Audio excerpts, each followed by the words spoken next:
Aktivi yığ, onu da çağır. Nedir o? Koca atası da var Əliş kişini deyirsən?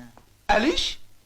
Eliş kimdir? Heh, bəs qızına elçi göndərəndə Əlişə atam deyirdin, hə? Məni cinatına mindirmə bayram kişi.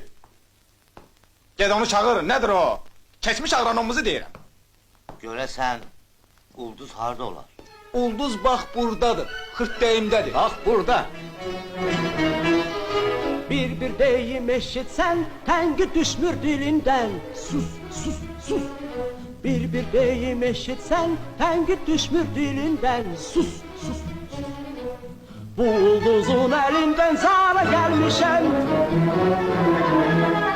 Bir deyim eşitsen fitneli gözlerinden. Sus sus sus. Bir deyim eşitsen fitneli gözlerinden. Sus sus sus. İğneli sözlerinden zara gelmişem. İğneli sözlerinden zara gelmişem. Ulduzun elinden zara gelmişem. Neyniyək? Yazaq. Hara?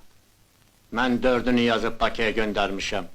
Rektora, prorektora, dekana, bir də redaktora. Mən qorxuram. Bəlkə gizli məktub yazım. İmzasız. İmzasız? Hı.